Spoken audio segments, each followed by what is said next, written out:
모닝 인사이트 시간입니다. 개장 전에 국내 증시와 미국 증시 흐름 한번 점검해 보고요. 전략 함께 파헤쳐보는 시간 가져보도록 하겠습니다. 일단 월요일이니까요. 지난주 전반적인 흐름들 한번 정리해 보고요. 이번 주는 과연 어떤 흐름을 보이게 될지 국내 증시, 미국 증시 자세하게 조명해 보겠습니다. 네, 오늘 첫 시작은요. 바로자산운용의 윤정식 이사님 함께 연결해서 들어봅니다. 이사님 안녕하세요. 네, 안녕하세요. 네, 일단 이렇게 모닝 인사이트 함께 해주셔서 고맙습니다. 네, 지난주 국내 시장은 과연 어떻게 좀 마무리가 됐고 어떤 흐름들을 보였는지 한번 정리해 주세요. 네, 우선 코스피 시장과 코스피 시장 나눠서 좀 말씀을 드리겠는데, 사실 시장이 코스피, 코스닥이 비슷하게 움직이고 비슷하게 상승하고 비슷하게 떨어질 때가 365일로 봤을 때는 좀 더 많은 게 사실입니다. 하지만 지난주 같은 경우는 차이가 컸는데요. 코스피, 코스닥이 비슷하게 움직이면서 차이점이 있었지만, 지난주 같은 경우는 차이점이 좀 더 크게 부각이 많이 된 그런 한 주였는데요. 우선 코스피 시장 먼저 본다라면은, 코스피는 전약 후강의 모습으로 상당히 좀 좋게 마감하는 모습을 보여줬습니다. 우선 월요일 보신다라면, 월요일은 소폭 하락으로 시작을 했는데요.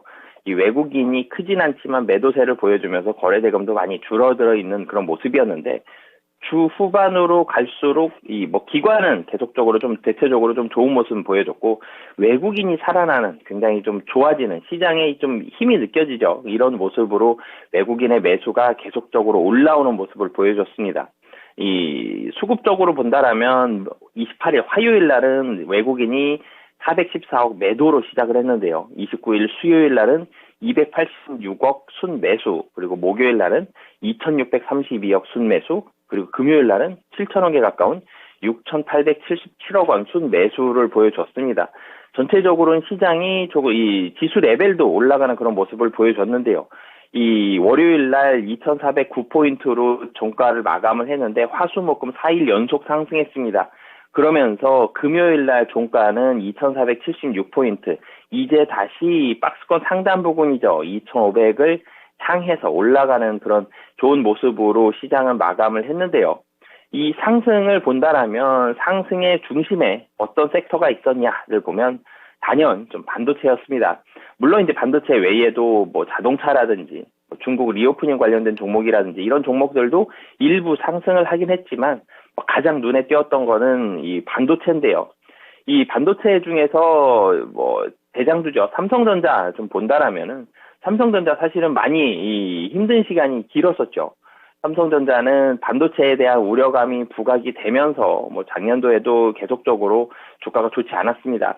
22년도 초에 8만 원에서 시작했던 주가, 22년도 중 저가로 따진다면 거의 5만 원 초반까지 하락하면서 떨어졌다가 주 후반부터 조금씩 올라가는 모습 보여주는데, 최근에 이 반도체에 대한 분위기 상당히 좋아지거든요. 이 삼성전자, 물론 1분기 반도체 적자가 거의 반도체 부문만 놓고 보면 4조 원에 육박할 것으로 보여집니다. 그리고 2분기에도 반도체 관련해서는 적자가 거의 확실시 되고 있는 상황인데요.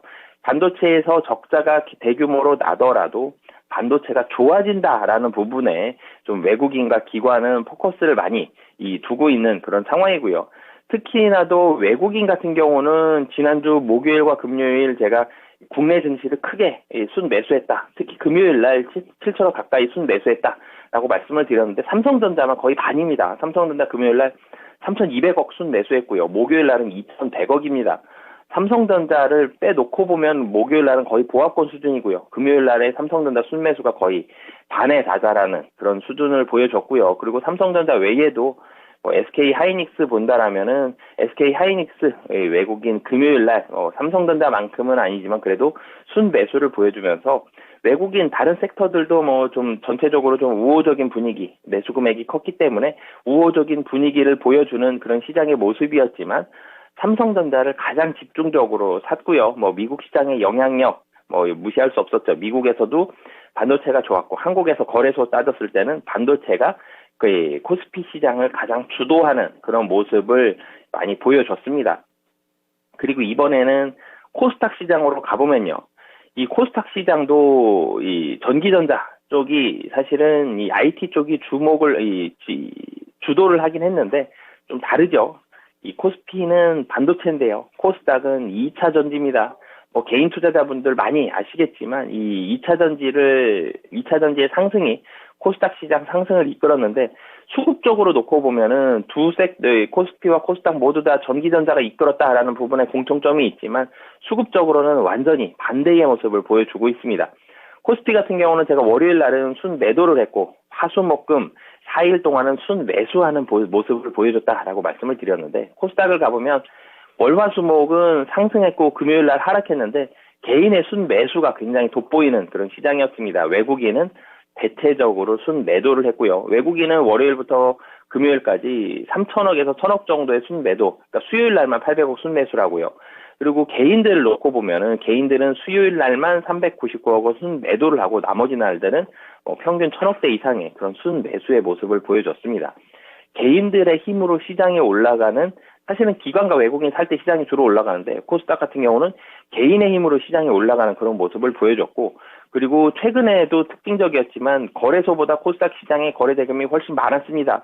그래서 10조 원을 대체적으로 초과하는 그런 모습을 보여줬는데 특히나도 지난주에는 평균적으로 14조 원대의 거래 대금을 보여주는 굉장히 거래 대금이 많이 늘어난 그런 모습을 보여주죠.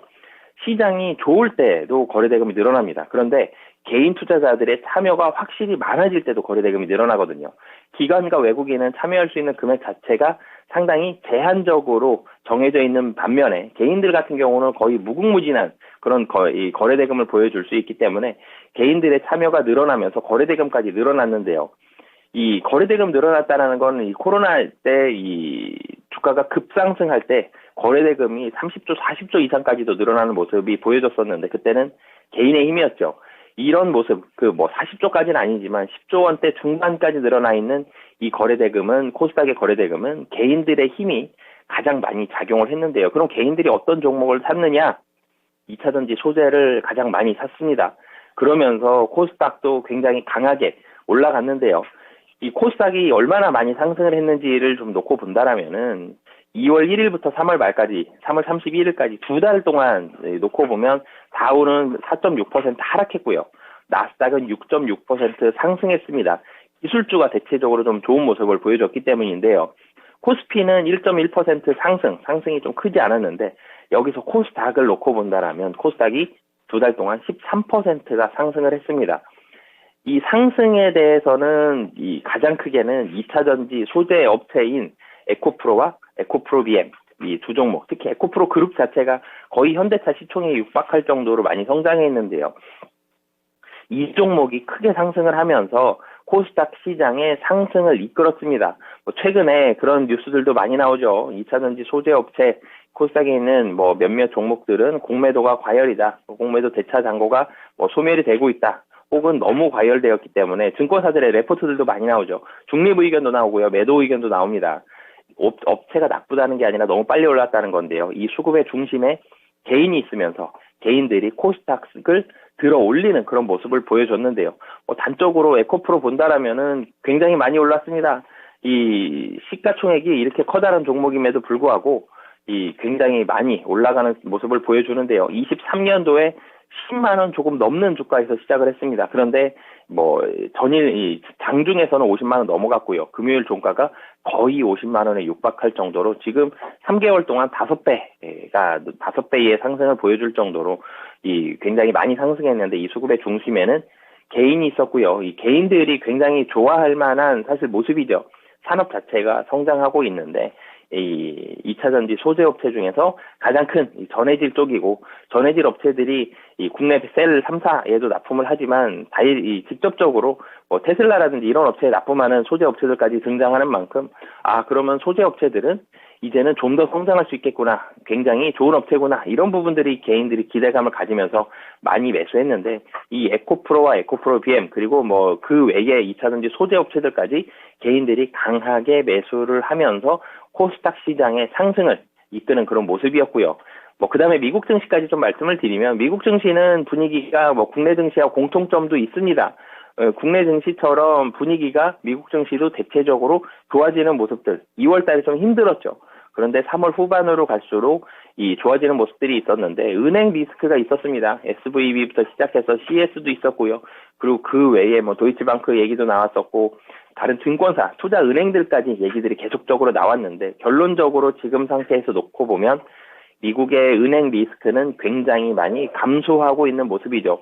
문제가 되는 은행들은 다른 데서 인수하는 그런 움직임들을 보여주고 이 개인 투자자들의 그런 예금들은 정부에서 어느 정도의 지원을 통해서 보존해주는 그런 모습들이 있기 때문에 은행에 대한 리스크가 감소하는 그런 모습들이 있었고 이 모습이 미국 증시에 훈풍을 불어넣었습니다. 이 훈풍이 국내 증시까지 오면서 지난주 주 후반 수급적으로 외국인의 수급이 좋아지는 그런 모습들이 있었는데요.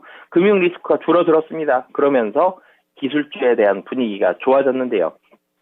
금융 리스크가 나오면 이 부분도 거시적인 리스크로 많이들 보기 때문에 기술주와 이런 개별 종목들 이런 종목들이 좀 흐름들이 좋지가 않았습니다. 근데 금융 리스크가 좋아지면서 미국 증시에서 기술주들에 대한 분위기 사실 이전에 AI라든지 챗 GPT라든지 다른 여러 가지 모멘텀들이 있었는데 이런 부분들이 조금씩 줄어들고 있었죠. 경기가 좀 안 좋다.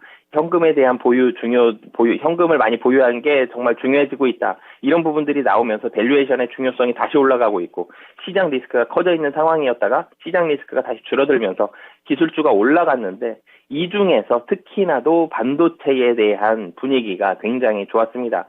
마이크론 실적이 좋지 않았음에도 불구하고 향후에 대한 전망, 반도체 재고가 줄어들고 하반기에 가격이 좋아질 것이고 이런 전망들을 굉장히 구체적으로 내놓으면서 이 기술주들에 대한 훈풍이 이어졌고 이런 부분들이 나스닥에 강세를 보여줬는데요. 이 모습이 국내로까지 이어졌고 미국 증시, 국내 증시와는 조금 다른 에코프로와 에코프로 BM 이런 종목이 미국 증시에는 없었기 때문에 국내 코스닥보다는 조금 약한 모습이 있었지만 대체적으로 흐름 자체는 미국 증시에서도 리스크가 좀 감소하면서 기술주들에 대한 분위기가 좋아지는 모습으로 미국 증시는 마감했다라고 보시면 되겠습니다.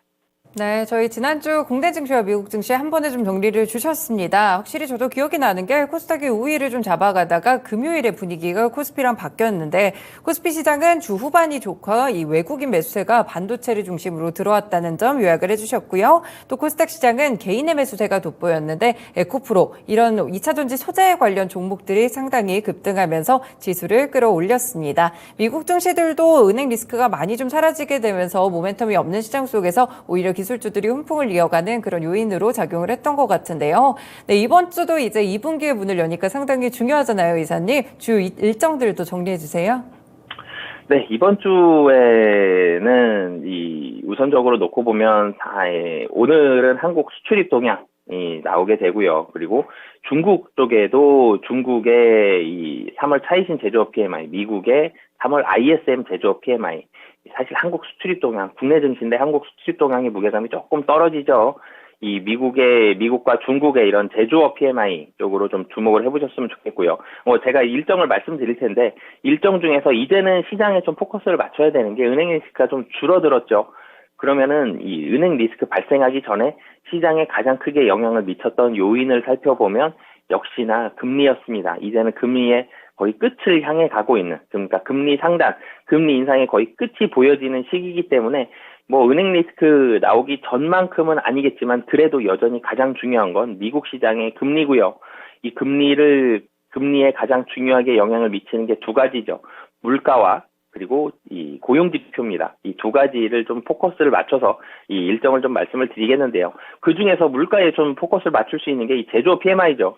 이 중국과 미국의 이런 제조업 PMI, 첫 번째로는 포커스를 맞춰 주셨으면 좋겠고요. 그리고 4일에는 RBA 통화정책 회의와 미국의 2월 공장 수주가 있는데 사실 월요일보다는 무게감이 조금 떨어지죠. 여기에서 이제는 다시 수요일까지 와보면 다시 또 중요한 게 나옵니다. 이 수요일에는 미국과 유럽의 서비스업 PMI가 나오는데 이 제조업 PMI는 물가가 얼만큼 올라가는지, 서비스업도 사실은 물가가 얼만큼 올라가는지를 봐야 되는데 서비스업이 올라갔을 때에는 서비스업 PMI가 제조업 PMI보다는 예상치를 조금 더 많이 벗어나는 경우들이 좀 많았습니다, 최근에. 그래서 변수를 놓고 봤을 때는 월요일에 제조업 PMI보다는 수요일에 서비스업 PMI가 조금 더 변수를 일으킬 가능성이 있어 보이고요. 그리고 목요일에는 3월 차이신 제 서비스업 PMI가 나옵니다.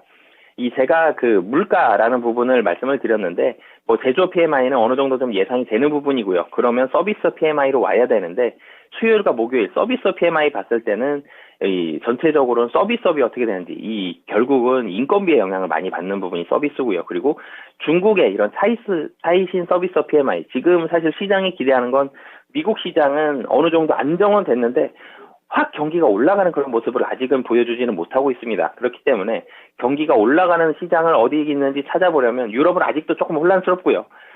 찾아본다라면 중국인데 그래서 지난주에 사실 중국 리오프닝 관련된 종목들도 분위기가 괜찮았죠. 근데 중국에 대한 분위기, 이 3월 차이신 서비스 PMI 목요일날 발표되는 이 부분을 좀 주목을 해보셨으면 좋겠는데 중국에서 양회에서도 전체적으로는 경기 부양에 대한 의지를 많이 밝혔고요.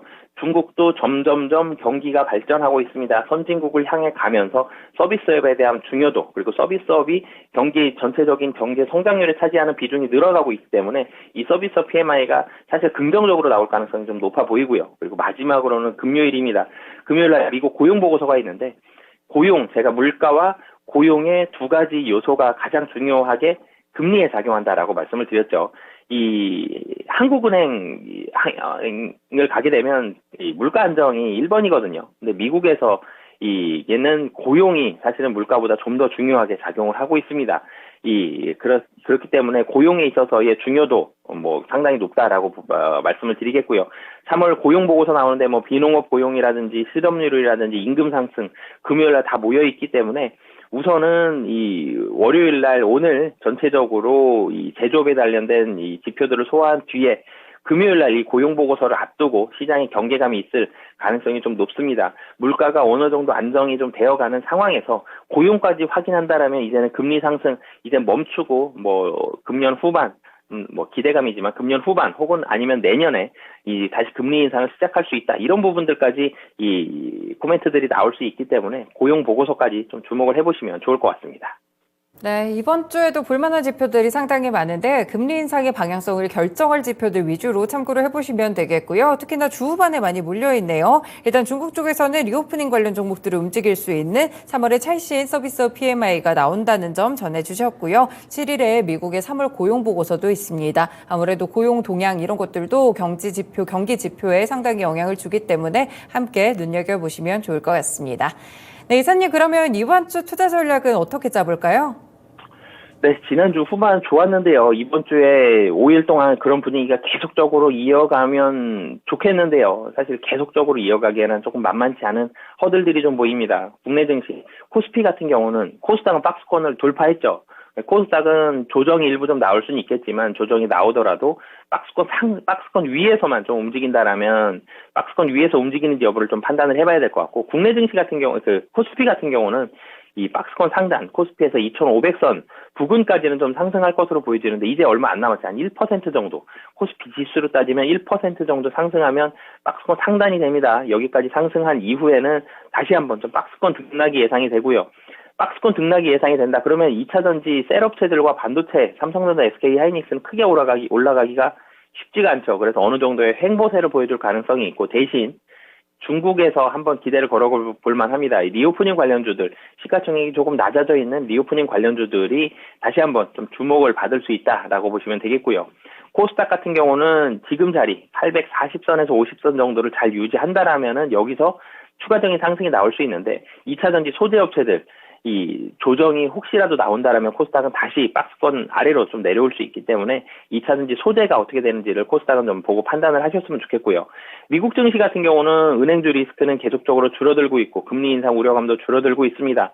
이 미국 증시도 역시나도 박스권 움직임이 예상이 되는데 이번 주에 나올 이 제조업 PMI 그리고 서비스업 PMI 그리고 고용 지표까지 사실 이 지표들이 무난하게 나올 가능성이 훨씬 높습니다. 그래서 다시 박스권에서 계속 박스권 안에서 움직일 가능성이 좀 높은데 이 지표들이 혹시라도 시장의 우려를 가지게 할 만큼 지표가 혹시라도 망가진다면 다시 한번 추가적으로 좀 하락이 나올 수 있는 만큼 미국 증시 같은 경우는 이 지표들에 좀 포커스를 맞추셨으면 좋겠고요. 국내 증시 같은 경우는 좀 박스권에 포커스를 맞춰서 보시면 좋을 것 같습니다. 네, 국내 증시 박스권 등락이 예상되는 가운데 일단 섹터별 투자 전략 전해주셨고요. 미국 증시는 일단 지표들을 확인하면서 가는 게 중요할 것 같습니다. 이사님 오늘 말씀 고맙습니다. 네, 감사합니다. 네, 이렇게 모닝인사이트 바로자산운용의 윤정식 이사와 함께했습니다. 이제 2분기의 시작이죠. 뉴욕 증시 지난주 금요일에 상승하면서 출발이 나쁘지 않은데요. 이렇게 과연 4월은 따뜻한 봄처럼 따뜻한 날씨처럼 이렇게 시장도 훈풍을 이어갈 수 있을지 기대해 보겠습니다. 지금까지 다양한 투자 판단에 도움이 되는 말씀들 전해드렸는데요. 특정 종목의 상승과 하락을 보장하지는 않습니다. 모닝쇼는 여기서 인사드리겠습니다. 성공 투자하세요. 고맙습니다.